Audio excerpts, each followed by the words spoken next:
झूठ, सबको पता है झूठ, मगर you don't want to tax them. तो इस किस्म की हरकतें अगर आप करते रहें तो क्या what do you expect? Collapse naturally. मेरा ख्याल एक पब्लिक हियरिंग होनी चाहिए और हमें पूछना चाहिए उनको, and we should have the right to ask, और common citizen can ask through the courts कि बताओ हमें तुमने क्यों ये दिया था और तुमने क्यों इतने टैक्सेस नहीं कलेक्ट करें, how did you fail, where did you fail. कम से कम उनको इलेक्शन में नुकसान हो। बाकी पाकिस्तान का ये हाल हो गया है कि जिसके सिर पे हाथ रखता है उसमें भी गुर्बत आनी शुरू हो जाती है। अब चाइना वालों की भी यहाँ पे गुर्बत आ गई है। तो वो बात करेंगे कि लेट्स मीट टुगेदर। देखिए, जो दुकानदार अपने गले से खुद पैसे चोरी कर रहा हो उसका कारोबार कैसे चलेगा? तो ये जो मुसलमानों के अंदर है ना, हम ज्यादा आबादी पैदा करेंगे और यूरोप के ऊपर हमारा हम हावी हो जाएंगे और अमेरिका के ऊपर हम हावी हो जाएंगे, ये बड़ी बेवकूफ़ाना किस्म की रवश है। 2021 की जो एससीओ थी उसमें बहुत सी चीज़ें डिस्कस हुई थी, पीछे पर्दा स्क्रीन के पीछे डिस्कशंस हुई थी, जिसमें एससीओ कंट्रीज़ के जो इन्फ्लुएंशियल चीन और रूस है पर्टिकुलरली, उन्होंने ये कोशिश की थी कि इंडिया कश्मीर के हवाले से।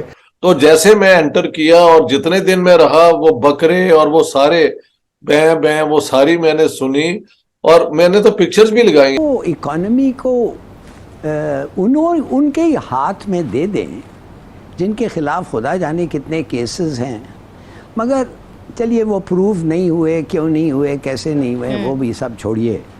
अगर इन लोगों के हाथ में आप दे दें जो बार बार यही लाते हैं, यही फेट हमें सफ़र करना पड़ता है, तो इसका मतलब है वो ऑब्वियस कंक्लूजन पे हम क्यों नहीं पहुंचते हैं। जय हिंद दोस्तों, स्वागत है आपका अपने YouTube चैनल राष्ट्र वॉइस पर। दोस्तों, कहा जाता है कि जो जैसी संगत में रहता है वैसा ही हो जाता है। अब पाकिस्तान को ही लीजिए, उसका चीन के साथ इतना उठना बैठना हो गया है कि संगत का असर पड़ने ही लगा है। चाहे मामला यूएन में किसी आतंकी को घोषित कराने का हो, तो चीन हमेशा पाकिस्तान की तरह उसमें टांग अड़ाता ही है। अब तो बस ये देखना बाकी है कि कब पाकिस्तान की तरह ही चीन के हाथ में भी कटोरा आता है, क्योंकि चीन पाकिस्तान को जिस तरह पैसे दे रहा है, और पाकिस्तान पूरे पैसे तो छोड़ो सूद तक लौटने के हाल में नहीं है। ऐसे में ये कयास लगाए जा रहे हैं कि जल्दी ही चीन और पाकिस्तान एक ही कटोरे में भीख मांगा करेंगे। तो दोस्तों, चलते हैं आज की वीडियो की तरफ और जानते हैं पूरा मामला क्या है। अगर आपको ये वीडियो पसंद आए तो चैनल को शेयर और सब्सक्राइब करना मत भूलिएगा। एक चीज सर, एससीओ की जो मीटिंग हो रही है, ठीक है, पाकिस्तान भी शिरकत करेगा, बाकी कंट्रीज भी आएंगी, लेकिन पाकिस्तान की बात हम नहीं कर रहे, हम वैसे बात कर रहे हैं कि सर इस मीटिंग की कितनी इंपॉर्टेंस है आपके ख्याल से, इसमें क्या बात की जा सकती है और जिससे कि बेनिफिट मिले उन कंट्रीज को जो शिरकत करेंगे।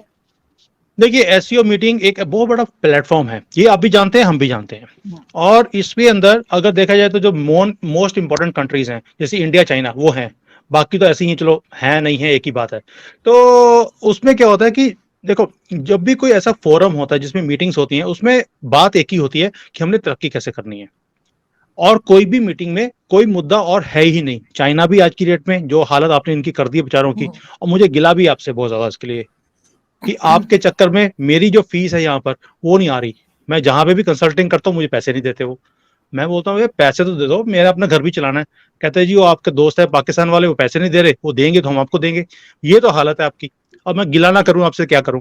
तो ये जो सारी एससीओ की, लेकिन सॉरी सर, मैं आपकी बात करती हूँ, लेकिन सर चाइना ने जो पैसे सीपैक की अगर आप बात कर रहे हैं, तो जो पैसे लगाए थे वो तो हमें तो ये बताया गया है कि वो वहां की जो प्राइवेट कंपनीज हैं चाइना की, उनसे इन्वेस्ट कराए। हाँ, गारंटी जो है वो गवर्नमेंट ऑफ चाइना ने ली है कि जी ये पैसा आपको वापस मिलेगा और प्रॉफिट भी होगा, लेकिन सर उससे आपकी फीस का क्या लेना देना? क्यों नहीं है मैडम? वो जो पैसे हैं, जो मेरी कंपनीज हैं, उन्होंने भी तो उसी बैंकों से पैसे लिए जहां से जिनकी गारंटी आपको दी हुई है। वो उनको बैंकों के पैसे वापस आएंगे तो हमारे पास आएंगे। तो ये पूरा सर्कल होता है, आप नहीं समझोगे, क्योंकि आपका तो सर्कल एक साइड का ही है ना कि आने दो, जाने का तो कोई मतलब ही नहीं है। सर चाइना ने तो दुनिया में बहुत सी कंट्रीज को दे रखा है, सिर्फ हमें दे देने से सर आपकी फीस रुक गई, ऐसा कैसे हो सकता है? अरे क्या बात कर रहे हो, बाकियों को तो कहीं किसी को 200 मिलियन, 500 मिलियन, 1 बिलियन, आपके तो पूरा भंडारा खोल के रखा हुआ है। और आगे की भी पूरी तैयारी है। 58 बिलियन का तो रेलवे का भी आपने उनसे चूना लगवाने का प्लान कर लिया। सो व्हाट इज हैपनिंग कि जो एससीओ की मीटिंग्स हैं उसमें यही बात होगी कि भाई अब हम पाकिस्तान से कैसे बचाएं अपने आप को।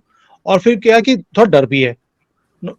फाइनेंस मिनिस्टर के डर की बात नहीं कर रहा हूँ, जो आपका प्राइम मिनिस्टर है उससे भी डर लगता है, क्योंकि एक तो वो शरीफ बहुत है, वो शराफत में कभी ना कोई पता नहीं क्या कर दे वहां पर आके, शरीफ इतने हैं वो, पता लगे वो हम बात कर रहे हैं डेवलपमेंट की, वो बोले यार ये तुमने कौन सा मुद्दा लेके बैठ गए हो, वो फिर उसमें कोई कश्मीर, वो तालिबान और जिहाद, वो कुछ भी बात कर सकते हैं। इसलिए मैं मोदी जी ने बोला भी मुझे कि यार आरजू से बात कर लेना, she is very close to him, Shahbaz Sharif, उनसे पूछ लेना कि वो वहां पर हाँ क्या करने वाले हैं, ये ना हो कि वहां पे बिल्कुल। कोई ऐसी वैसी हरकत हो जाए और हमें फिर समझ आएगी क्या कर रहा है इनका। तो बाकी पाकिस्तान का ये हाल हो गया है कि जिसके सिर पे हाथ रखता है उसमें भी गुर्बत आनी शुरू हो जाती है। अब चाइना वालों के भी यहाँ पे गुर्बत आ गई है।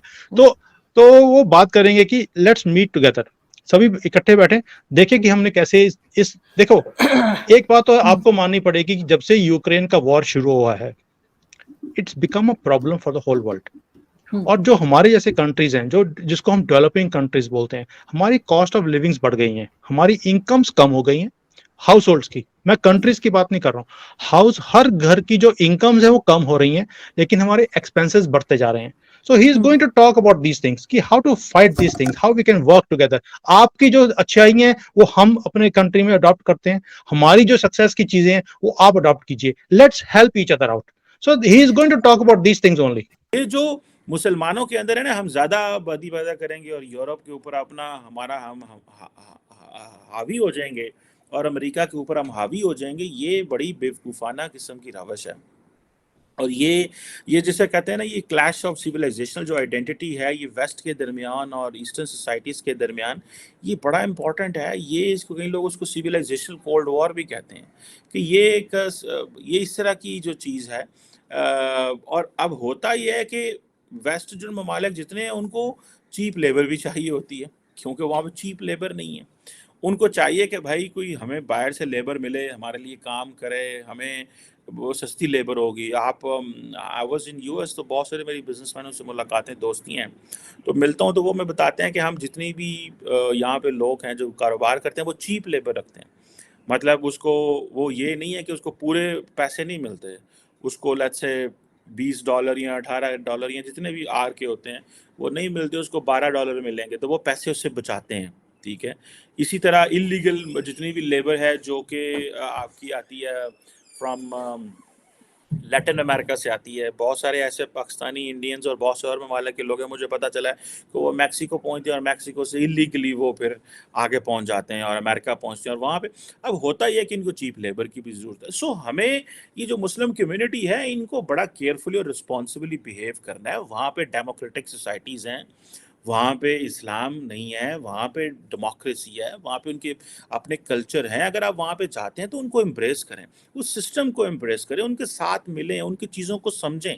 ऋषि सोनक देखें, अगर इंडिया गए तो वो पाकिस्तान से थे, अफ्रीका और फिर वो अमेरिका इंग्लैंड पहुँच गए। अनफॉर्चुनेटली हम तो उनको एम्ब्रेस नहीं करते, क्योंकि हम समझते हैं वो हिंदू होने की वजह से एम्ब्रेस नहीं करते। कितनी बदकिस्मती है पाकिस्तान की कि इंडिया जो है वो वहाँ तो थे भी नहीं, लेकिन इंडियंस उनको एम्ब्रेस करते हैं।